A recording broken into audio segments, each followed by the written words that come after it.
जय हिंद दोस्तों, welcome to Shaurya classes. आज का हमारा टॉपिक है BA programme third year fifth semester का। विषय का नाम है पॉलिटिकल साइंस।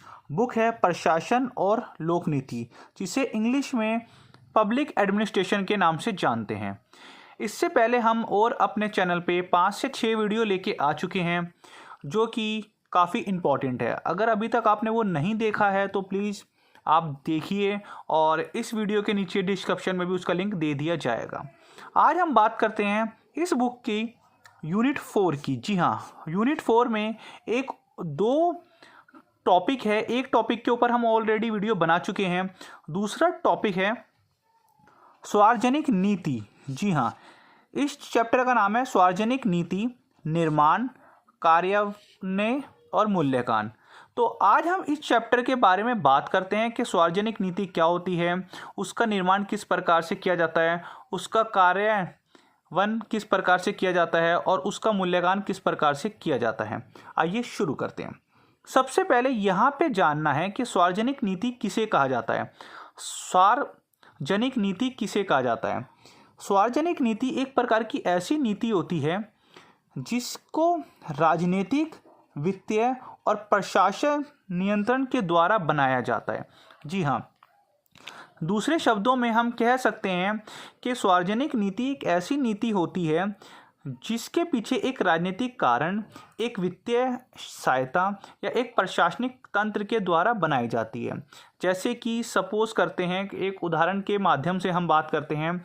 जैसे अगर आपके क्षेत्र में विद्यालय का निर्माण करवाना है, या आपके क्षेत्र में स्कूल का निर्माण करवाना है, या आपके पूरे एरिया में या आपके गांव में सड़क का निर्माण करवाना है, तो वो एक राजनीतिक प्रक्रिया के द्वारा किया जाएगा। इसके साथ साथ अगर आपके क्षेत्र में विद्यालय बनवाने हैं, हॉस्पिटल बनवाने हैं, सड़क बनवानी है, फ्लाईओवर बनवाना है, कोई भी चीज़ का निर्माण करवाना है, तो पहले वो आपके एमपी एमएलए के द्वारा वो बिल पास होगा। उसके बाद वहाँ से वित्तीय सहायता प्रदान की जाएगी। फिर वो आईएएस आईपीएस के द्वारा इंजीनियरों की देखरेख में बनाया जाएगा। तो सार्वजनिक नीति बेसिकली एक ऐसी नीति होती है जो कि राजनीतिक, वित्तीय और प्रशासनिक तंत्र के द्वारा निर्माण की जाती है। शायद अब आपको समझ में आ गया है। अब हम बात करते हैं कि एक राजनीतिक चिंतन है, उनका नाम है हैरोल्ड कॉन्टेज। उनके अनुसार सार्वजनिक नीति एक ऐसा कार्य है कि कार्य के एक क्रम को रूप में करना ही सार्वजनिक नीति है। उनका मानना है कि कार्य के एक क्रम के द्वारा अगर कोई कार्य किया जाता है तो वो एक सार्वजनिक नीति के द्वारा किया जाता है। जैसे अगर किसी के एरिया में स्कूल का निर्माण करवाना है या हॉस्पिटल का निर्माण करवाना है, जैसे सरकारी स्कूल है, सरकारी हॉस्पिटल है, या फिर एक क्षेत्र में रोड का निर्माण करवाना है, तो वह कार्य एक व्यक्ति का नहीं होगा। पहले वहाँ पे राजनेताओं से परमिशन लेनी पड़ेगी, वित्तीय सहायता की आवश्यकता होएगी, फिर वहाँ इंजीनियर आएंगे, फिर ये पता किया जाएगा कि इतने से इतने फुट तक रोड तैयार करना है, इतना यहाँ पे इतनी मतलब सामग्री का उपयोग किया जाएगा, इतना सीमेंट, इतना बालू का उपयोग किया जाएगा। उन सब का इनमें कार्य करने, ये सब ही व्यक्ति इस कार्य को पूरा करने में अपना हाथ बढ़ाएंगे और अपना कार्य करेंगे। अब हम बात करते हैं कि सार्वजनिक नीति होती क्या है। अभी हमने जाना कि सार्वजनिक नीति क्या होती है। एक ऐसी नीति जो राजनीतिक, वित्तीय तथा प्रशासनिक तंत्र के द्वारा बनाई जाती है, उसी को ही सार्वजनिक नीति के नाम से जाना जाता है। अब हम बात करते हैं सार्वजनिक नीति के लक्ष्य या फिर लक्षण की। अगर हम सार्वजनिक नीति के लक्षण की बात करते हैं, एक मिनट थोड़ा, अगर हम सार्वजनिक नीति के लक्षणों की बात करते हैं,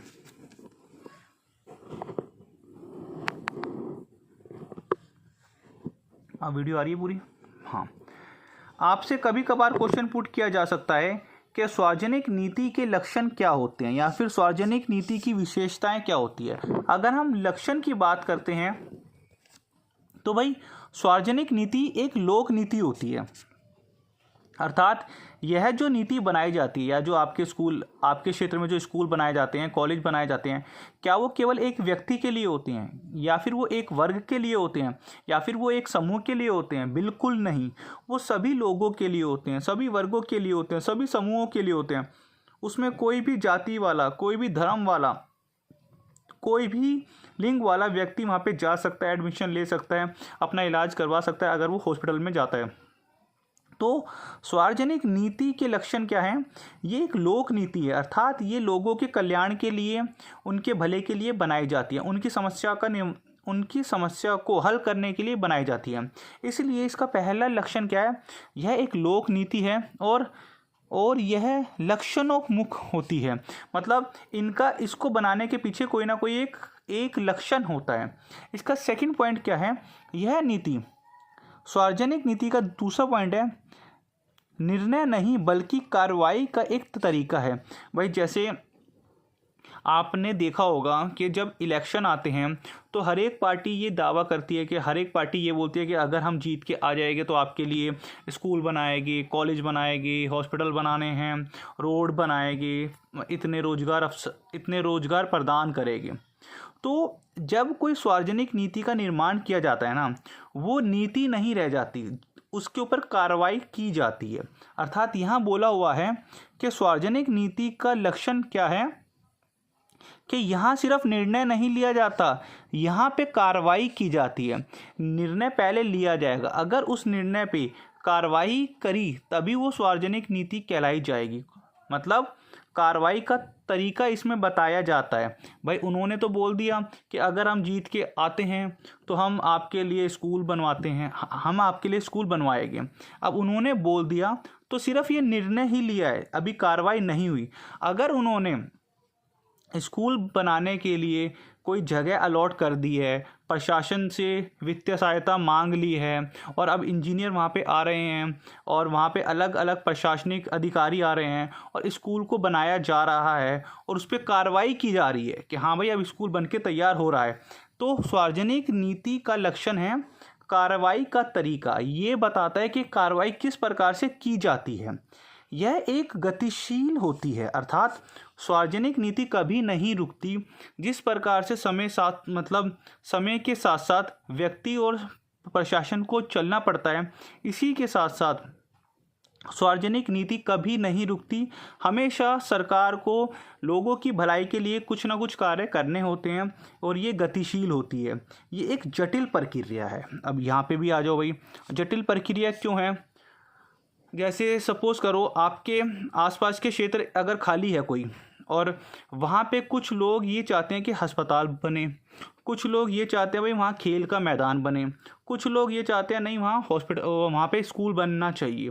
तो अब भाई सरकार या जो राजनीतिक शक्तियाँ हैं, राजनीतिक वहाँ पे जो पार्टियाँ हैं, वो सभी को तो खुश नहीं कर सकती। अगर उन्होंने स्कूल बना दिया तो वहाँ पे जो हॉस्पिटल की मांग करने वाले वो व्यक्ति थे, वो ये सोचेगा यार हमारी मांग तो पूरी नहीं हुई, इन्होंने यहाँ पे स्कूल बना दी और पहले से यहाँ पे 4-5 स्कूल थे और स्कूल हो गए, या उन्होंने वहाँ पे पार्किंग बना दी लेकिन आपने मांग की थी हॉस्पिटल की। तो यहाँ पे क्या है, ये एक जटिल प्रक्रिया है। सरकार कोई भी अगर नीति का निर्माण करेगी ना तो उसके सामने बहुत सारी समस्या उत्पन्न होएगी, क्योंकि सरकार कभी भी सभी व्यक्तियों को खुश नहीं कर पाएगी। अगर किसी एक समूह को खुश कर दिया तो दूसरा समूह रह जाता है, दूसरे को खुश कर दिया तो पहला समूह रह जाता है। लेकिन सरकार कोशिश ये करती है कि अपने वोट बैंक को बढ़ाने के लिए वो ऐसा कार्य करती है जो ज़्यादातर लोगों की भलाई के लिए हो। शायद अब ये आपको पॉइंट समझ में आ गया है। अगला पॉइंट है विभिन्न घटक सम्मिलित। भाई सार्वजनिक नीति में अगर सपोज करो अगर एक हॉस्पिटल बनाना है तो क्या सिर्फ लेबर और मजदूर आके हॉस्पिटल बना देंगे क्या? या एक स्कूल का निर्माण करना है तो क्या सिर्फ लेबर और मजदूर आके स्कूल का निर्माण कर देंगे क्या? नहीं, इसमें विभिन्न प्रक्रियाएं होती हैं।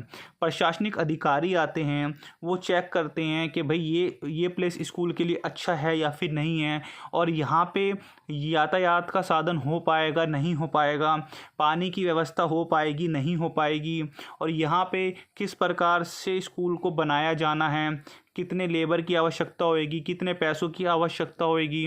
मतलब हर प्रकार से हर चीज़ को देखा जाता है, केवल एक दो चीज़ नहीं होती, इसमें बहुत सारी चीज़ें होती हैं। उसके बाद इंजीनियर आएंगे, और फिर स्कूल के बनने के बाद वो स्कूल किसके अधीन होएगा, कौन से आईएएस के अधीन होएगा या कौन से एजुकेशन ऑफिसर के अधीन होएगा, ये सब चीज़ें उसमें देखनी पड़ती है।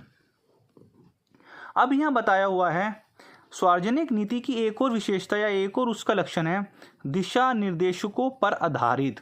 जी हाँ, सार्वजनिक नीति का जब भी किसी सार्वजनिक नीति का निर्माण किया जाता है तो उसको पहले ही दिशा निर्देशक दे दिए जाते हैं कि भाई अगर आप उदाहरण के लिए अगर आप किसी एक क्षेत्र में स्कूल बना रहे हो तो आपको यह देखना है कि उस क्षेत्र में स्कूल बनाते समय आपको उस क्षेत्र के यातायात को प्रभावित नहीं करना, या फिर अगर आपके एरिया में ऑलरेडी कोई स्कूल है और उस स्कूल में एक दो बिल्डिंग और बनानी है या फिर साथ में ही कुछ स्कूल बनाना है, तो यह मतलब एक निर्देश दे दिया जाएगा कि भाई स्कूल बनाते समय अगर बच्चे वहाँ पे पढ़ रहे हैं तो या तो बच्चों की जब छुट्टी होने के बाद कार्य उस साइड पे किया जाए, या छुट्टी या फिर जिस दिन स्कूल ना हो उस टाइम पे किया जाए। अर्थात कोई भी कार्य करने के लिए उनकी कुछ कंडीशंस होती है कि अगर ये चीज़ हो तो उस टाइम पे कार्य ना किया जाए।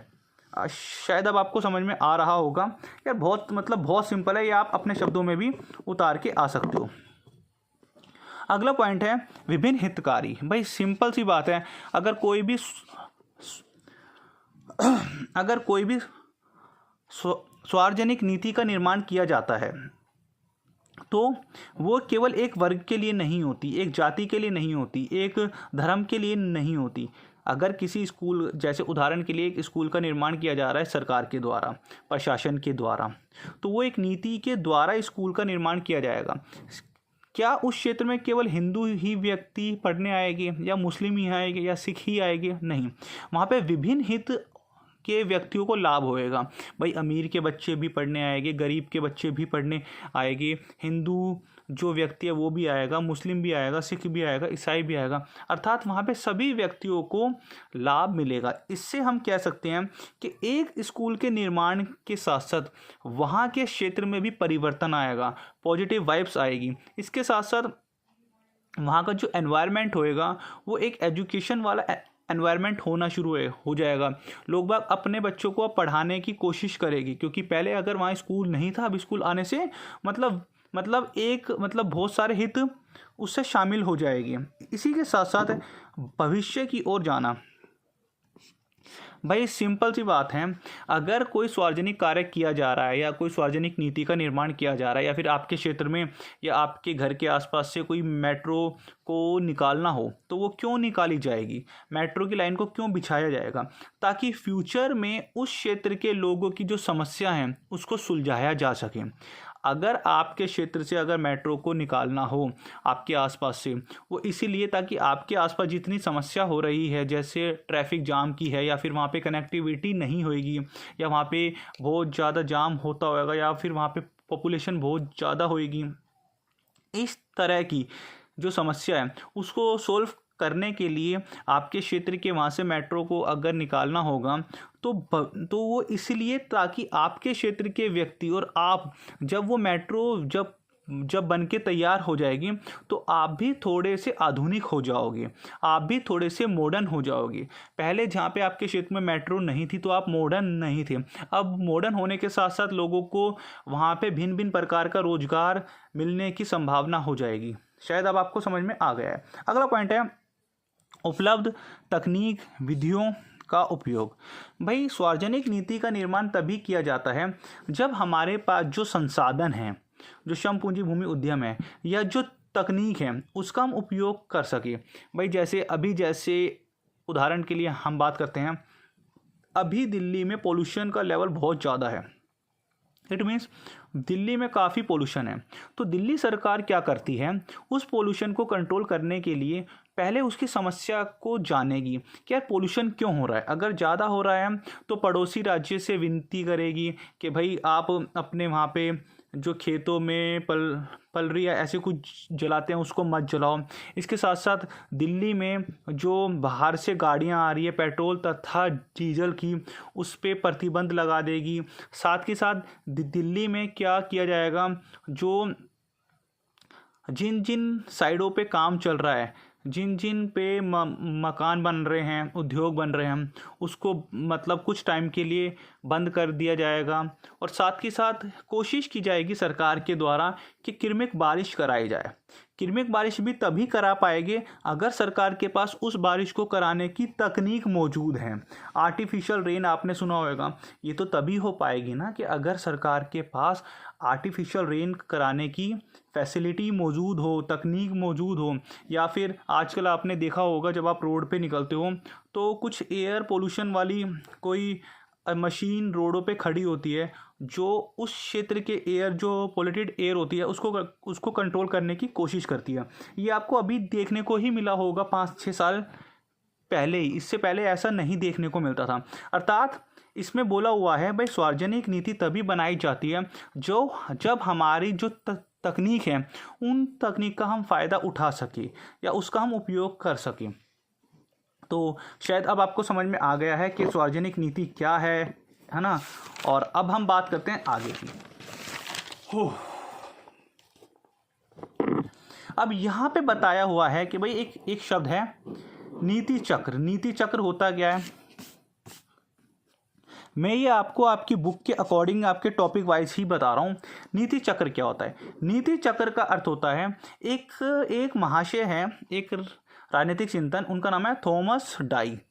थॉमस डाई का मानना है कि नीति चक्र एक प्रकार की नीति निर्माण, उनका मानना है कि नीति चक्र क्या होता है कि नीति निर्माण एकल नहीं एक सतत प्रक्रिया है। उनका मानना है अगर कोई भी किसी कार्य को पूरा करना हो तो वो एक व्यक्ति, एक कंपनी या एक संगठन के द्वारा नहीं किया जाता। उसको निर्माण करने के लिए हमें बहुत सारी चीज़ों को करना पड़ता है। तो थॉमस डाई के अनुसार नीति चक्र क्या है, नीति निर्माण एकल नहीं एक सतत प्रक्रिया है। अर्थात वो एक प्रक्रिया नहीं है, उसमें बहुत सारी प्रक्रियाएं एक के बाद एक जुड़ती चली जा रही है और ये चलती हुई जा रही है। तो थॉमस डाई के मॉडल के अनुसार नीति चक्र में क्या है, उनका मानना है 2 प्रकार का होता है। एक होता है एक निर्देशात्मक नीति चक्र, एक उनका मानना है एक निर्देशात्मक मॉडल, और एक है वर्णनात्मक मॉडल। तो एक निर्देशात्मक मॉडल के अनुसार भाई थॉमस डाई ने बोला हुआ है जो नीति चक्र है ना उसके 2 मॉडल हैं। एक तो एक निर्देशात्मक मॉडल है और एक है वर्णनात्मक मॉडल। तो एक निर्देशात्मक मॉडल के अनुसार उन्होंने ये बोला हुआ है कि उनका मानना है कि कोई भी अगर सार्वजनिक नीति को बनाना होता है ना, तो अगर उसको एक निर्देशात्मक मॉडल के अनुसार बनाया जाए तो सबसे पहले वहाँ पे हम एक प्लानिंग करते हैं कि उसका आदर्श क्या होगा। भाई जैसे सिंपल सी बात है, अगर किसी के क्षेत्र में हॉस्पिटल खोलना है या फिर स्कूल अगर सरकार को स्कूल बनाने हैं, हॉस्पिटल बनाने हैं या रोड बनाने हैं, तो पहले ये देखा जाना चाहिए कि उस रोड का या उस हॉस्पिटल का आदर्श क्या होगा, मतलब किस आदर्श पे बनाया जाएगा। इसके मतलब आदर्श का हो गया आइडिया, मतलब आइडल, मतलब एम्स के जैसा बनाया जाएगा या जो छोटे हॉस्पिटल है उसके जैसा बनाया जाएगा। अगर हम रोड की बात करें तो इंडियन रोड हाईवे के जैसे बनाने चाहिए या फिर अमेरिकन या फिर जो यूरोपियन स्टाइल के रोड है वैसे बनाने चाहिए। यहाँ पे एक प्रकार के आइडियोलॉजिकल की बात की जाती है कि जो भी हम एक प्लानिंग कर रहे हैं तो वो प्लानिंग कैसी होनी चाहिए, और योजनाबद्ध, मतलब जो भी चीज़ अगर स्कूल बना रहे हैं तो उसकी जो प्लानिंग हो रही है वो कैसी होनी चाहिए, या उसको किस प्रकार से व्यवस्थित किया जाए, मतलब उसको किस प्रकार से एडमिनिस्ट्रेट किया जाए, उसको किस प्रकार से ऑपरेट किया जाए। सिंपल सा, इस पे हमें ज़्यादा टाइम खर्च नहीं करना। हमें ये बताना है, थॉमस डाई महोदय के अनुसार 2 प्रकार के मॉडल को उन्होंने बताया है, एक निर्देशात्मक, दूसरा वर्णनात्मक। एक निर्देशात्मक मॉडल के अनुसार सार्वजनिक नीति बनाने के समय या फिर नीति चक्र बनाने के समय यह ध्यान रखा जाता है कि आदर्श रूप क्या होगा उस नीति का, उस नीति को योजनाबद्ध तरीके से द्वारा बनाया जाना चाहिए। दूसरा, उस नीति को एक व्यवस्थित रूप होना चाहिए, मतलब उसकी व्यवस्था कैसी है। तो बेसिकली यहाँ पे एक इनका आउटकम निकल के आया कि वह नीति एक निर्देशात्मक के अनुसार उस नीति में क्या क्या चीज़ें होनी चाहिए। जैसे अगर मैं आपसे पूछूं कि आपका आइडल अगर कोई है तो उसमें क्या क्या फीचर्स होने चाहिए, या आप अपने अंदर किसी चीज़ को चेंज करना, आपको अपने अंदर किसी चीज़ को चेंज करना है तो क्या क्या चीज़ों को चेंज करना चाहिए। तो यहाँ पे शुड आ जाएगा बस। अगर हम वर्णनात्मक की बात करते हैं तो थॉमस डाई के अनुसार उनका मानना है कि भाई वर्णनात्मक मॉडल के अनुसार काम कैसा करना है, काम कैसा कर रही है, और मतलब काम कोई भी अगर नीति है या कोई सार्वजनिक नीति का निर्माण हो रखा है तो वो कैसे काम कर रही है। इट मीन्स वो कंटिन्यू है, मतलब वो प्रेजेंट में जी रही है। और यहाँ पे हम सोच में है कि हमें ऐसा होना चाहिए, हमारे स्कूल ऐसे होने चाहिए, हमारे कॉलेज ऐसे होने चाहिए, हॉस्पिटल में ये सब चीज़ें होनी चाहिए, लेकिन वास्तविकता ये है भाई यहाँ पे तो यही काम हो रहा है। और निर्णय कैसे लिया जाता है, ये है वास्तविकता। तो हालांकि इस पर इतना मतलब ज़्यादा एक्सप्लेन नहीं करना। अगर आपको ये वीडियो पसंद आए तो प्लीज़ कमेंट ज़रूर कर दो यार। तुम लाइक करो मत करो, सब्सक्राइब चैनल को करो मत करो, प्लीज़ कमेंट कर दो, क्योंकि आपके कमेंट हमारे लिए मोटिवेशन का कार्य करते हैं। और अगर आप कमेंट करोगे तो हमें पता चलेगा कि आप भी इस वीडियो पे आए थे, आपने भी इस वीडियो को वॉच करा, मतलब आपकी एक प्रकार से उपस्थिति का पता चल जाएगा हमें। अब हम बात करते हैं भाई नीति चक्र क्या है। थॉमस डाई के अनुसार उन्होंने ये बोला भाई नीति चक्र के कुछ स्टेप होते हैं। अब भाई हर एक नीति को बनाने के लिए अगर किसी भी एक नीति बनाई जाती है उसके कुछ मतलब स्टेप होते हैं। भाई ये तो सिंपल सी बात है यार, अगर कोई भी चीज़ सरकार द्वारा बनाई जाएगी तो ऐसे मुंह उठा के तो सरकार बनाएगी नहीं। जैसे सिंपल सी बात है, अगर आपके स्कूल आपके क्षेत्र में हॉस्पिटल बनाने हो या फिर कॉलेज बनाने हो या फिर आपके क्षेत्र में अगर स्कूल बनाने हो तो वो क्यों बनाएगी सरकार, आपके क्षेत्र में ही क्यों बनाएगी, कुछ ना कुछ तो समस्या होएगी तभी बनाएगी ना।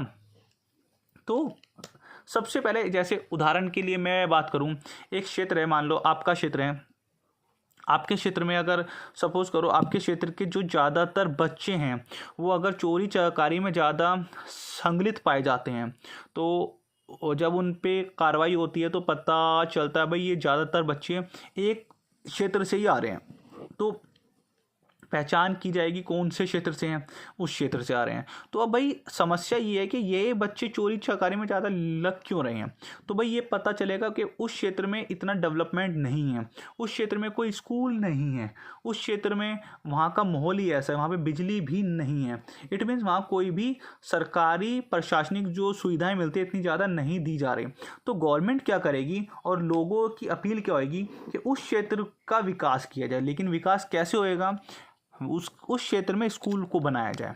ठीक है, सबसे पहले इस जो सार्वजनिक नीति है या फिर नीति चक्र के जो पहला जो मुद्दा जो स्टेप है वो होता है मुद्दों की पहचान करना। उदाहरण के लिए भाई अगर एजुकेशन का लेवल कम है आपके क्षेत्र में या फिर आपके क्षेत्र के लोगों को रोजगार नहीं मिल पा रहा तो समस्या उत्पन्न हो रही है। तो पहला स्टेप क्या होता है कि समस्या का पता लगाना, समस्या की पहचान करना कि अगर कोई भी नीति बनानी है तो उस नीति की समस्या क्या है, उससे पहले उसकी समस्या का हमें पता होता है। जैसे हम सरकार के पास जाते हैं कि हमारे क्षेत्र में ये कर दो वो कर दो, तो वो ऐसे ही मतलब मुंह उठा के वो कार्य नहीं करते।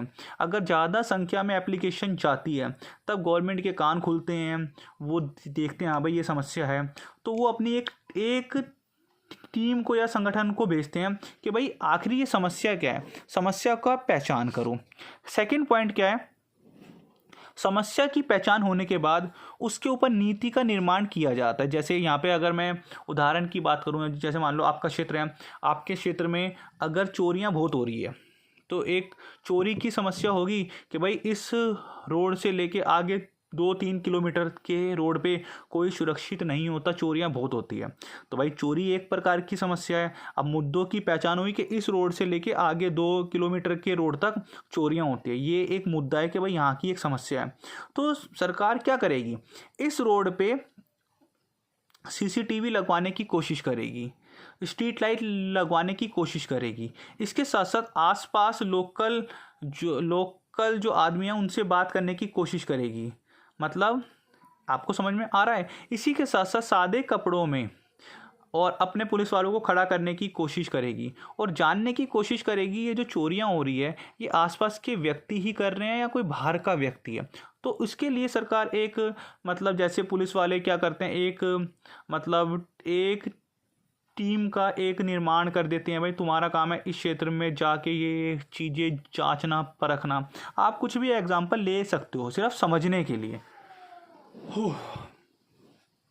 इसी के साथ साथ है नीति निर्माण में बताया हुआ है कि भाई अगर मुद्दों की या समस्या की पहचान होगी तो उसको सोल्व करने के लिए उसके ऊपर नीति का निर्माण किया जाएगा, जिसके उद्देश्य की स्थापना कि भाई अगर ये प्रॉब्लम को सोल्व करना है तो हमें पहले इन सब चीज़ों को सोल्व करना पड़ेगा, इन सब चीज़ों के ऊपर काम करना पड़ेगा।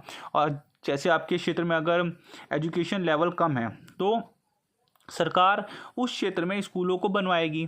बनाने का उद्देश्य क्या है कि एजुकेशन लेवल इंक्रीज़ हो जाए, लोगों को वहाँ पे एजुकेशन की वैल्यू पता चले और लोग अपनी आजीविका कमा सके। इसके साथ साथ नीति निर्माण में क्या सेकंड स्टेप क्या होगा कि भाई कितना खर्चा आएगा स्कूलों को बनाने में, संसाधनों को कौन कौन से संसाधनों का उपयोग किया जानना पड़ेगा, टोटल खर्चा कितना आएगा, कितनी ज़मीन, कितनी सब चीज़ों का एस्टिमेट किया जाएगा। उसके बाद क्या होता है, नीति को वैधता दिलाना। भाई सिंपल सी बात है, कोई भी चीज़ अगर वो सार्वजनिक है वो तभी कार्य कर पाएगी जब उसे कानूनी वैधता मिली हुई हो। भाई अगर आप चाहो तो आप स्कूल बना सकते हो अकेले, सिर्फ अकेले, आप खुद ब खुद सारे कार्य करो, बिल्कुल नहीं। वो तभी हो पाया, चलो आपने स्कूल भी बना दिया, लेकिन वो सरकार से मान्यता प्राप्त ही नहीं है तो आपके स्कूल का कुछ फ़ायदा होएगा? बिल्कुल नहीं होएगा। इसी प्रकार से अगर सरकार स्कूल बनाती है तो उस स्कूल को कानूनी रूप से मान्यता प्राप्त कराया जाएगा। समझ में आ रहा है अब आपको? थर्ड पॉइंट है इसका नीति निर्माण या फिर नीति चक्र का। पहला पॉइंट है मुद्दों की पहचान करना, दूसरा है नीति निर्माण, तीसरा है नीति वैधता, अर्थात कानूनी रूप से उसे मान्यता प्राप्त या कानूनी रूप से उसको मान्यता दिलाना। चाहे आप इसमें कुछ भी आप ले सकते हो, स्कूल ले सकते हो, कॉलेज ले सकते हो, हॉस्पिटल ले सकते हो। थर्ड पॉइंट है नीति कार्यान्वयन। नीति कार्यान्वयन में क्या होता है भाई, सिर्फ अगर वहाँ पे स्कूल बनाया जाता है तो सिर्फ क्या उस स्कूल में एक ही सब्जेक्ट के टीचर होएंगे? क्या सिर्फ टीचर ही होएगी या सिर्फ टीचर और बच्चे ही होएंगे? इनके साथ साथ और भी तो स्टाफ होगा, जैसे मीन्स जो वहाँ पे अकाउंटेंट होते हैं या जो और भी व्यक्ति होते हैं। इसी के साथ साथ नीति कार्यान्वयन में होता है कि विभिन्न प्रशासनिक सेवाएं वहाँ पे या विभिन्न प्रशासनिक इकाइयों के द्वारा वहाँ पे समय समय पे प्रशासनिक अधिकारी आएंगे और उस स्कूल का जायजा करेगी कि हाँ भाई ये स्कूल सही टाइम पे चल रहा है और इसमें कोई समस्या तो नहीं आ रही। अगर हॉस्पिटल है तो समय समय पे स्टेट गवर्नमेंट के थ्रू या सेंट्रल गवर्नमेंट के थ्रू वहाँ पे विजिट होती है कि भाई इस हॉस्पिटल में कोई ऐसा काम तो नहीं हो रहा जो असंवैधानिक हो या फिर अनैतिक कार्य हो, है ना। इसी के साथ साथ नीति का मूल्यांकन। भाई मूल्यांकन पे आ जाओ। मूल्यांकन का अर्थ होता है परिणामों को जांचना। जी हाँ, अगर स्कूल बना दिया, कॉलेज बना दिया, तो उस स्कूल को, जिस स्कूल को बनाया है, उस स्कूल से जो बच्चे पास हो रहे हैं या जो उस स्कूल का रिजल्ट आ रहा है, क्या वो सेटिस्फाई रिजल्ट दे रहे हैं वो या फिर नहीं दे रहे हैं। अगर हॉस्पिटल बनाया है तो उस हॉस्पिटल जहाँ पे वो हॉस्पिटल बनाया हुआ है तो क्या उस हॉस्पिटल से लोगों को सेटिस्फेक्शन मिल रही है, लोगों को अच्छा इलाज मिल पा रहा है, या फिर वो हॉस्पिटल सिर्फ नाम का ही है या मीन्स उधर से केस ही ख़राब हो के आ रहे हैं। तो उसकी परिणाम जांचना आवश्यक है। तो सरकार क्या करती है, कभी कोई भी अगर नीति का निर्माण किया जाता है या फिर नीति चक्र बनाई जाती है तो उसका मूल्यांकन भी वो अवश्य करती है। इसलिए आपने देखा होगा आपके जैसे ऑफिस में, आपके स्कूल में या आपके हॉस्पिटल में, मीन्स आपके आसपास जो हॉस्पिटल है, तो वहाँ पे समय समय पे परीक्षण करने आते हैं कि हाँ भाई यहाँ पे टाइम टू टाइम ये कार्य हो रहा है या फिर नहीं हो रहा। या फिर जब आपका एग्ज़ाम हो रहा होगा तो एग्ज़ाम में बाहर से चेकिंग वाले भी तो आएंगे। ये एक प्रकार से चेकिंग वाले ही व्यक्ति हैं, वो ये देख रहे हैं कि आप कहीं चीटिंग तो नहीं कर रहे। अब अगला पॉइंट है नीति का रख रखाव। भाई अगर स्कूल बना दिया, कॉलेज बना दिया, हॉस्पिटल बना दिया तो उनकी रख रखाव कौन करेगा? भाई सामाजिक ज़रूरतों के अनुसार उसमें चीज़ों को लाया जाएगा, राजनीतिक व्यवस्था के द्वारा रख रखाव किया जाएगा और प्रशासनिक व्यवस्था के द्वारा रख रखाव किया जाएगा। मतलब उसको या तो कोई MP MLA के द्वारा चलाया जाएगा, मतलब उनको MP MLA के सपोर्ट से चलवाया जाएगा और वहाँ पे कोई IAS IPS या कोई प्रशासनिक अधिकारी कोई ना कोई वहाँ पे होगा जो उसका HOD या फिर हेड कहलाया जाएगा। शायद अब आपको समझ में आ रहा है दोस्तों। भाई कमेंट ज़रूर कर देना अगर अच्छी लगे, अन्यथा लाइक और सब्सक्राइब तो क्या ही कह सकते हैं। चलो अब हम बात करते हैं आगे की, नीति निर्माण को समझना। आपका बेसिकली यही होएगा कि नीति निर्माण क्या है, नीति निर्माण को समझना। अब नीति का निर्माण क्या होता है ये आपको पता हो गया है। नीति निर्माण क्या होती है? भाई नीति निर्माण सिंपल सी बात है, एक योजना के द्वारा सामाजिक आवश्यकताओं को प्राप्त करना एक विधि के द्वारा ही नीति निर्माण कहलाता है। दूसरे शब्दों में मैं कहूँ कि एक विधि के द्वारा, एक योजना के द्वारा अगर सामाजिक आवश्यकताओं की प्राप्ति की जाती है तो वो नीति निर्माण ही कहलाता है। या फिर आप सिंपल शब्दों में कह सकते हो कि नीति निर्माण क्या है? भाई प्लानिंग क्या होती है? अगर आपको ये है कि आपने ये सोचा कि भाई मुझे यह बनना है, IAS बनना है, IPS बनना है या फिर जो भी बनना है, आप कुछ ना कुछ नीति तो बनाओगे, प्लानिंग तो करोगे। यहाँ पे मैं इंडिविजुअल की बात कर रहा हूँ। तो प्लानिंग क्या करोगे? मतलब एक योजना बनाओगे, प्लानिंग करोगे। किस लिए प्लानिंग करोगे? मीन्स अपनी आवश्यकता या अपने एम को पाने के लिए। वो एम को आप कैसे पाओगे? प्लानिंग के थ्रू ही पाओगे। तो यहाँ पे अगर सरकार के द्वारा, प्रशासन के द्वारा कोई समस्या का हल किया जाता है, कोई नीति का निर्माण किया जाता है, वो क्या होती है? एक योजना के द्वारा सामाजिक आवश्यकताओं की पूर्ति के लिए एक विधि के द्वारा जो कार्य किया जाता है उसी को ही नीति निर्माण कहते हैं। जैसे भाई हमारी एक योजना है कि हमारे क्षेत्र के सभी बच्चों को पढ़ाया जाए या मुफ्त इलाज उनको दिलाया जाए। भाई इलाज कैसे दिलाया जाएगा? जब यहाँ पे हॉस्पिटल अवेलेबल होएगी तभी तो, लेकिन हॉस्पिटल तो है नहीं। यहाँ के लोगों को तो यहाँ से 15 किलोमीटर दूर भागना पड़ता है। तो वो कैसे इलाज करवा पाएगी मुफ्त? वो तभी हो पाएगा जब प्रशासन या जब सरकार हमारे क्षेत्र में हॉस्पिटल खुलवाएगी, हमारे क्षेत्र में स्कूल खुलवाएगी। समझ में आ रहा है? स्कूल सिर्फ खुलवाने से नहीं होएगा वहाँ पे, और हॉस्पिटल खुलवाने से नहीं होएगा, वहाँ पे फैसिलिटीज़ भी देनी पड़ेगी, वहाँ पे प्रशासनिक अधिकारी भी होने चाहिए। भाई नीति का निर्माण तो तभी हो पाएगा ना। अगली पॉइंट है, अगले हम यहाँ पे बात करते हैं सम्मिलित अभिनेता। सिंपल सी बात है, इसमें बताने की कोशिश की गई है कि सम्मिलित अभिनेता होते कौन है। भाई नीति के निर्माण में सम्मिलित अभिनेता, तो सम्मिलित अभिनेता यहाँ पे बताने की कोशिश की गई है कि नीति निर्माण को समझने या नीति निर्माण के समय उसमें कौन कौन से हीरो होते हैं। भाई नीति, जब किसी भी समस्या को सॉल्व करने के लिए एक संगठन या नीति का निर्माण किया जाता है तो उसमें कुछ व्यक्ति होते हैं जो उस समस्या को सॉल्व करते हैं। तो यहाँ पे बोला हुआ है सम्मिलित अभिनेता कौन है। जैसे आपके क्षेत्र में अगर स्कूल बनाना है, कॉलेज बनाना है या किसी सार्वजनिक समस्या को सोल्व करना है तो वो केवल एक व्यक्ति के द्वारा नहीं हो पाएगा। उसके लिए कार्यपालिका भी कार्य करेगी, विधानपालिका भी, हित समूह भी, NGO और अलग अलग। सबसे पहले आपको समझना है कि अभिनेता का अर्थ है जो उसमें कार्य कर रहा है, मतलब जो हीरो होते हैं। जैसे सिंपल सा है, अगर आपके क्षेत्र में रोड बनाना है या हॉस्पिटल बनाना है या फिर स्कूल बनाने हैं तो ये आप पहले अपने नेताओं को बोलोगे, भाई जो एमपी है या जो एमएलए है या जो निगम पार्षद है उनको बोलोगे भाई यहाँ स्कूल नहीं है, स्कूल बना के दे, स्कूल बना के दो। वो ये बोलेगे अगर हम जीत के आएंगे तो हम ज़रूर आपके लिए स्कूल बनाएंगे, रोड बनाएंगे, हॉस्पिटल बनाएंगे। भाई उनको बनाना तो पड़ेगा क्योंकि उनका वोट बैंक है। तो जो कार्यपालिका होती है, भाई अब आप ये बोलोगे कार्यपालिका क्या है, भाई दो प्रकार की होती है कार्यपालिका जो कार्य करते हैं। एक होती है स्थायी कार्यपालिका, एक होती है अस्थायी कार्यपालिका। अगर हम स्थायी कार्यपालिका की बात करते हैं तो इसमें आते हैं IAS, IPS, IAS, IRS, IFS. मतलब स्थायी कार्यपालिका जो सरकार के प्रशासनिक कार्य को संभालती है, और अस्थायी कार्यपालिका जो आपके नेता हो गए, एमपी, एमएलए, विधायक, ये हो गए। तो पहले आप वहाँ पे एप्लीकेशन देते हो, उनको अपनी समस्या बताते हो, फिर वो ये कहते हैं अगर हम जीत के आएंगे तो बनाएंगे। अब वो जीत के आ जाते हैं तो वो इनको बनाने की कोशिश करते हैं, लेकिन वो अकेले नहीं बनाएंगे।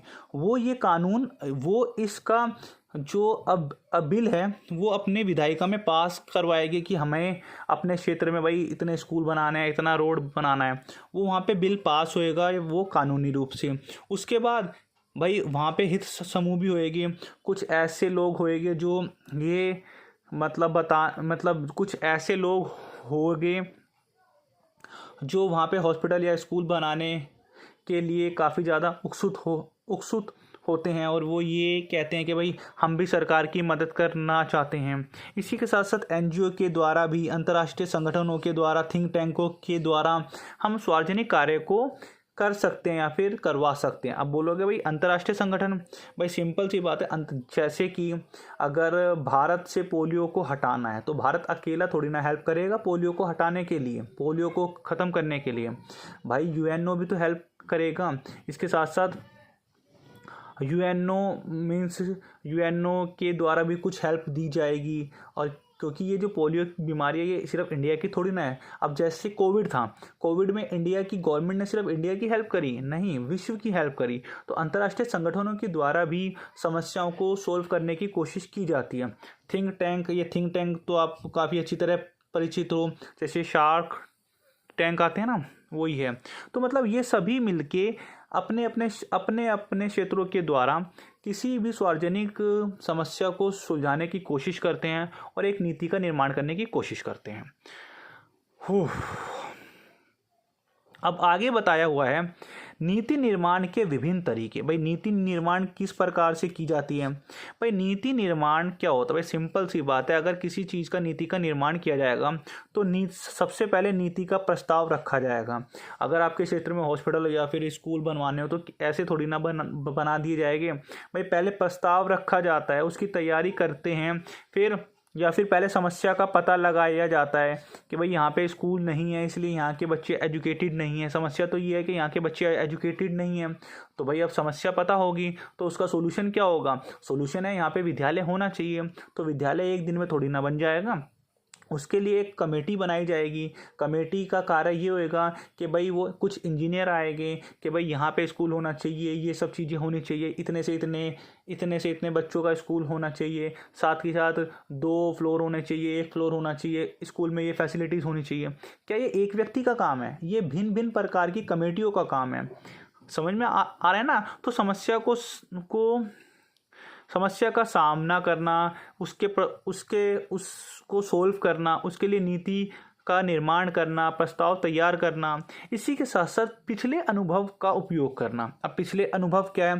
जैसे आपके क्षेत्र में रोड को बनाया जा रहा है या स्कूल बनाए जा रहे हैं या फिर कॉलेजों को बनाया जा रहा है, तो सरकार ये सोचेगी यार हमने इस प्रकार की समस्या पहले भी आई थी, तो हमने अगर यहाँ पे ऐसे रोड ना बना के, रोड को अगर हमने मतलब गोल करके या फिर यहाँ पे कुछ दूसरे प्रकार के रोड को बनाए तब शायद ये ज़्यादा अच्छा होगा। अगर यहाँ पे हॉस्पिटल बनाना है तो सरकार को होगा कि भाई जैसे हॉस्पिटल हमने पिछली बार बनाए थे उसमें ये समस्या रह गई थी, इस बार कुछ नई तकनीक का आधार पे हॉस्पिटल बनाए। मतलब ये क्या होता है, सरकार अपने पुरानी नीतियों के अनुभव से कुछ नया करने की, कुछ और अच्छा करने की कोशिश करते हैं।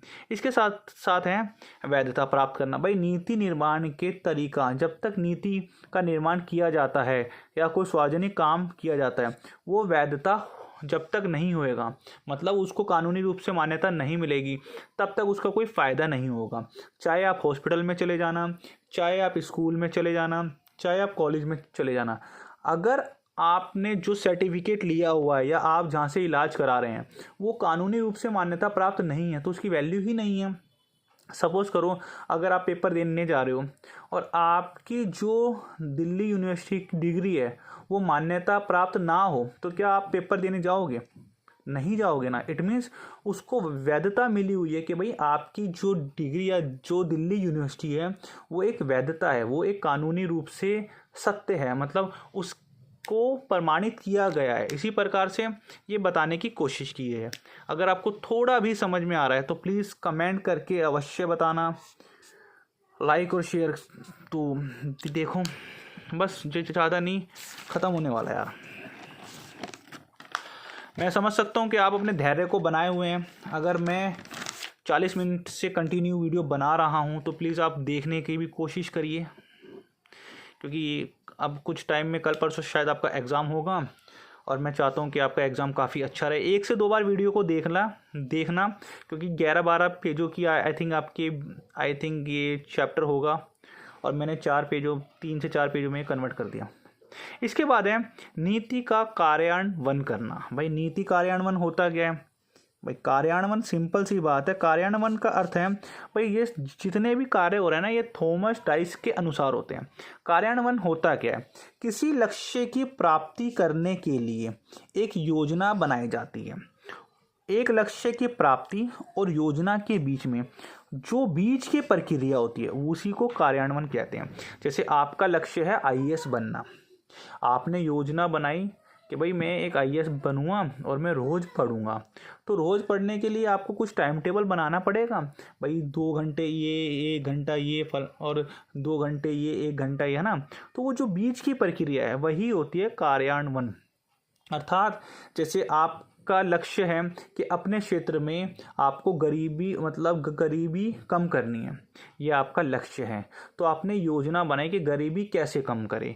अब योजना जो बना दी है और जो आपका लक्ष्य है उसके बीच का जो कार्य है, गरीबी कैसे कम होएगी? अगर आप अपने क्षेत्र में एजुकेशन का लेवल प्रोवाइड करोगे, आप अपने लोगों को हुनर सिखाओगे, मतलब स्किल सिखाओगे, एजुकेशन का लेवल सिखाओगे और उनको मोटिवेट करोगे, है ना, तभी तो वहाँ पे बेरोजगारी कम होएगी।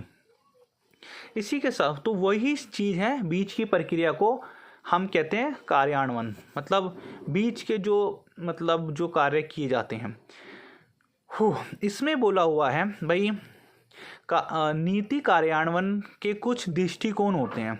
दृष्टिकोण क्या है? नीति कार्यान्वयन के कुछ दृष्टिकोण हैं, जैसे प्रतीकात्मक और प्रबंधकारी दृष्टिकोण, रचनात्मक दृष्टिकोण, राजनीतिक दृष्टिकोण और व्यवहारिक दृष्टिकोण। अगर हम नीति कार्यान्वयन के दृष्टिकोण की बात करते हैं तो प्रतीकात्मक दृष्टिकोण में क्या, प्रबंधकारी दृष्टिकोण क्या होता है? भाई कोई भी ऐसी सार्वजनिक नीति को बनाना जो एक प्रबंध के द्वारा की जाए, अर्थात वो एक कमेटी के द्वारा की जाए, एक संगठन के द्वारा किया जाए, उसको एक टीम के द्वारा वो कार्य किया जाना है। जैसे अगर स्कूल बनाना है आपके क्षेत्र में तो एक व्यक्ति नहीं बनाएगा, उसके लिए 7-8 जनों की एक पूरी टीम होएगी जो उसका प्रबंध करेगा। एक का काम ये होगा, एक का काम वो होगा, एक का काम वो होगा। जैसे स्कूल को चलाना सिर्फ प्रिंसिपल की जिम्मेवारी नहीं है, टीचरों की भी है। भाई जैसे हर एक विषय का अपना एक टीचर होता है, प्रबंधकारी होता है, ऐसे ही ये होता है। देन है रचनात्मक दृष्टिकोण में क्या आ जाएगा? भाई उसका रचनात्मक दृष्टिकोण में आ जाएगा प्रशासनिक स्वरूप किस प्रकार का होगा वहाँ पे। इसी के साथ साथ राजनीतिक दृष्टिकोण में क्या आ जाएगा?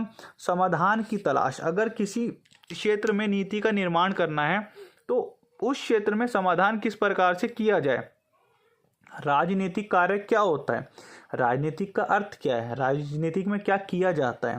राजनीतिक में वही कार्य तो किया जाता है जो लोगों की मांग होती है उनको वो वैधता दिलाते हैं, अर्थात लोगों की समस्या को हल करने की कोशिश करते हैं कानूनी रूप से।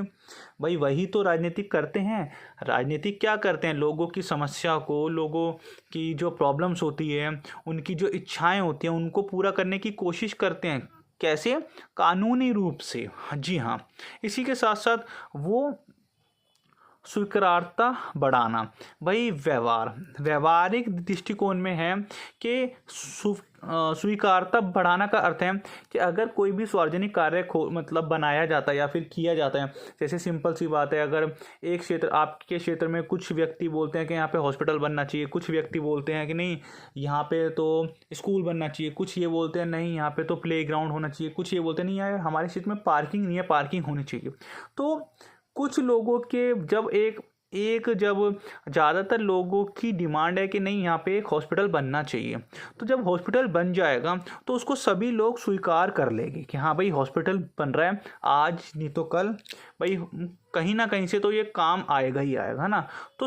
तो उसकी स्वीकार्यता होनी चाहिए, तभी नीति का कार्यान्वयन किया जाएगा। अगर वीडियो समझ में आ रही है तो प्लीज़ कमेंट कर दो यार, आपके कमेंट मोटिवेशन का काम करते हैं और हमें पता भी चलेगा कि आप चैनल पे आए थे, आपकी उपस्थिति रही थी इस चैनल पे। अब हम बात करते हैं नीति कार्यान्वयन चरण की प्रासंगिकता, मतलब आज के टाइम पे नीति की कार्यान्वयन क्यों जरूरी है। प्रासंगिकता, पहले तो इसको समझ लेते हैं कि होता क्या है। प्रासंगिकता का अर्थ होता है जरूरत, आवश्यकता। क्यों है भाई, आज कोई भी अगर नीति को बनाया जाता है तो उसकी ज़रूरत क्या है, उसकी ज़रूरत है भाई सूचना के द्वारा, बताने, प्रलोभन के द्वारा, परिवर्तन के द्वारा और लाभ के द्वारा। मतलब यहाँ बताने की कोशिश की गई है, अगर आपके क्षेत्र में एक नया स्कूल बनाया जा रहा है तो इसकी सूचना आपके आसपास के लोगों को दी जानी चाहिए कि आपके क्षेत्र में एक नया स्कूल बनाया जा रहा है, आप अपने क्षेत्र के बच्चों को उस स्कूलों में भेजो ताकि आपके क्षेत्र के बच्चे उस स्कूल में जाके वो भी एजुकेटेड हो जाए। या आपके क्षेत्र में अगर कोई हॉस्पिटल बना रहे हैं, रोड बना रहे हैं, तो वहाँ पर पहले से ही सूचना कर देते हैं कि फलाने से यहाँ तक का रोड बनाया जा रहा है या इतने दिनों में बन जाएगा। आप कभी भी जाते हो तो आपको मतलब बोर्डों पे नज़र आ जाता है ये हॉस्पिटल इनके द्वारा बनाया जा रहा है या फिर बनाया जाएगा, है ना। तो ये सूचना दी जाती है ताकि आसपास के लोग जागरूक हो सके कि चलो भाई ठीक है, कुछ ना होने से अच्छा कुछ तो हो रहा है, कुछ तो सरकार हमारे लिए कार्य कर रही है। इसके साथ ही साथ है नया दृष्टिकोण, प्रलोभन। भाई इससे क्या होता है, नीति कार्यान्वयन के चरण की आवश्यकता क्यों होती है भाई, नया दृष्टिकोण आ जाता है। चलो ठीक है, अब हमारे यहाँ पे भी क्षेत्र में भी स्कूल आ गया, रोड बन रहे हैं, हॉस्पिटल बन रहे हैं, तो हमारे यहाँ का भी विकास हो रहा है। इसके साथ साथ कानूनी पवित्रता, यहाँ पे बताया गया है कि अब हमारा ध्यान कानून के रूप में हो जाएगा।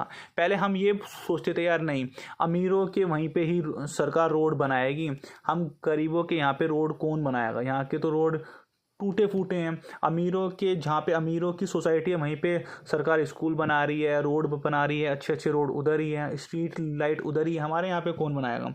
लेकिन जब सरकार आपके वहाँ पे बनाती है, इसका अर्थ क्या है कि आपका भी कहीं ना कहीं एक विश्वास जागता है कि हाँ भाई कानून मतलब हो रहा है, मतलब कानून है जो हमारे लिए भी सोच रहा है ना। इसके साथ साथ है ये जो लाभ हो रहा है, रोड बना रहे हैं, हॉस्पिटल बना रहे हैं, ये क्या सिर्फ आपको ही हो रहा है क्या, सभी लोगों को हो रहा है। शायद अब आपको समझ में आ रहा है मैं क्या कहना चाह रहा हूँ। तो वीडियो काफ़ी लंबी हो रही है तो मैं जल्दी जल्दी समाप्त करता हूँ, पर ज़्यादा 5 मिनट हो। अब नीति की विफलता, अगर भाई कोई भी नीति विफल हो जाती है, सिंपल सी बात है, अगर आपके क्षेत्र में अगर रोड बना दिया जाता है, प्रशासन ने आपने प्रशासन से अपील करी गई हमारे यहाँ पे क्षेत्र पे रोड नहीं है, काफ़ी ख़राब है, आप इस पे रोड बनाएं। आपने भाई 100-200 एप्लीकेशन दी, आपने आपके आसपास के लोगों ने, तो अब भाई तब राज्य सरकार ने वहाँ पे रोड बनाया। 1 साल के अंदर अंदर रोड, 1 साल तो मैं बहुत बोल रहा हूँ, 2 महीने के अंदर अंदर रोड पे गड्ढे होने शुरू हो गए। अब वो नीति विफल होगी। एक तो इतनी मुश्किल से रोड बनाए, अब वो विफलता क्यों हुई, आप मुझे कमेंट करके बताना कि क्यों हुई है। मतलब रोड वो इतने ख़राब क्यों हो गए? आपको पता है आंसर?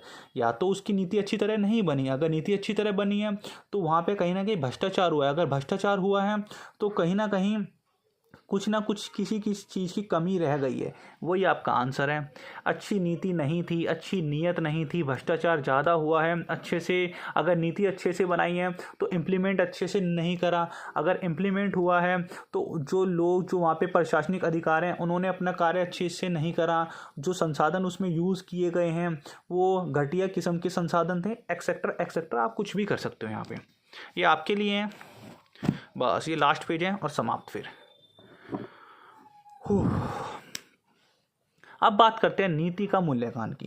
भाई मूल्यांकन क्या होता है? भाई सिंपल से अभी मैंने पीछे आपको बताया, मूल्यांकन का अर्थ होता है पहचान करना, जांच करना। सिंपल सी बात है, अगर आपके क्षेत्र में अगर सरकार ने रोड बनाए हैं, हॉस्पिटल बनाए हैं या फिर स्कूल बनाए हैं तो भाई आखिरी में मूल्यांकन तो जरूरी होता है। जैसे आप जब आप पूरे साल पढ़ाई करते हो और आप पेपर देने जाते हो, आपका पेपर क्यों लिया जाता है पूरे साल पढ़ने के बाद? जब आप 11th 12th फर्स्ट जब आप स्कूलिंग में थे आप पूरे साल पढ़ते थे, आखिरी में आपसे पेपर लिया जाता था साल के।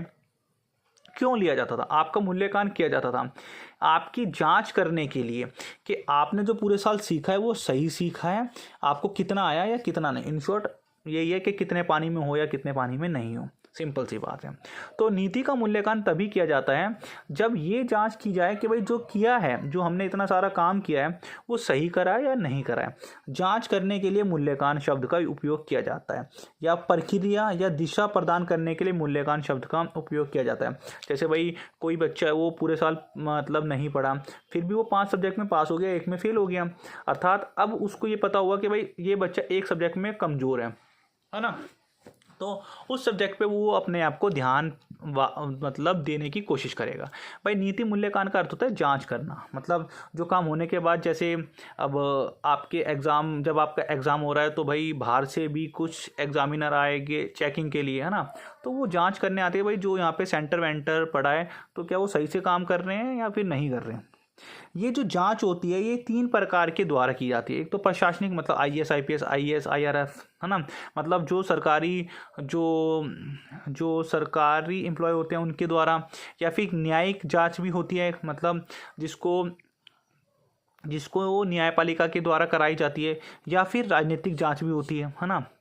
भाई जैसे देखा होगा आपके क्षेत्र, आपके आसपास के एरिया में अगर रोड बनाया गया है, ठीक है, 2 किलोमीटर 4 किलोमीटर का रोड बना दिए गए, 2 हफ्ते में वहाँ पे गड्ढे आ जाते हैं, वो अपने आप ही वो रोड टूटना शुरू कर देता है। तो ये बात आपके क्षेत्र के MP MLA को पता होती है। वो क्या बोलता है, अच्छा अभी रोड बनाया गया, मैं अभी सबकी क्लास लेता हूँ। जिसने भी जिस भी कंपनी को इसका टेंडर दिया गया था उससे वो रिपोर्ट मांगते हैं, भाई ऐसा क्यों हुआ। एक तो ये इसका एग्जांपल है। अगर हम न्यायिक बात करते हैं, वो रोड बनाया जाता है या कोई फ्लाईओवर बनाया जाता है और फ्लाईओवर के कुछ टाइम बाद, 2-3 महीने बाद वो फ्लाईओवर टूट जाता है या कहीं से वो ख़राब हो जाता है और कोई हादसा हो जाता है, तो न्यायपालिका में मतलब वो बात जाती है। तो न्यायपालिका उनसे पूछती है भाई ये किस क्षेत्र पे बनाया गया, इसका टेंडर किसको दिया गया, उसकी जांच होएगी। जांच ही तो होती है कि भाई आपने कौन सा मतलब मटेरियल यूज़ करा। और एक होता है प्रशासनिक, मतलब जैसे आपने देखा होगा यूट्यूब पे या फिर किसी भी इंडियन मूवी में, जब भी कोई कार्य किया जाता है तो कहीं ना कहीं कोई मंत्री, जैसे स्कूल में कभी एजुकेशन मिनिस्टर पहुंच जाता है, या फिर जब EO पहुंच जाते हैं, या जब आपका एग्ज़ाम हो रहा है तो कोई ना कोई बाहर से चेकिंग के लिए आ जाता है, वो ये जांच करता है जो ये प्रक्रिया सही हो रही है या नहीं हो रही। बस यही है इसमें यार। अब इसकी उपयोगिता क्यों है भाई, मूल्यांकन की उपयोगिता क्यों होती है? भाई उपयोगिता इसलिए है ताकि भविष्य की नीतियों को सही तरह से बनाया जाए, इसको एक दस्तावेजीकरण किया जाए। उपयोगिता ये है भाई, अगर आप पूरे साल पढ़ रहे हो तो आपने अच्छा अगर करा है, अच्छे अगर पढ़ाई करी है, तो आपको एक प्रूफ के साथ आपको अगली क्लास में भेज दिया जाएगा। वो प्रूफ क्या है? आपकी मार्कशीट। इसके साथ साथ ये मूल्यांकन क्यों जरूरी होता है? जागरूकता के लिए, कि हाँ भाई हम इतने पानी में नहीं हैं, हमें इस चीज़ पे मेहनत करनी है। या फिर जवाबदेही के लिए, भाई अगर आपने वहाँ पे कोई रोड बनाया है या किसी कंपनी के द्वारा रोड बनाया गया है, तो अगर वहाँ कुछ हादसा होता है तो उसकी जवाबदेही करेगा कौन?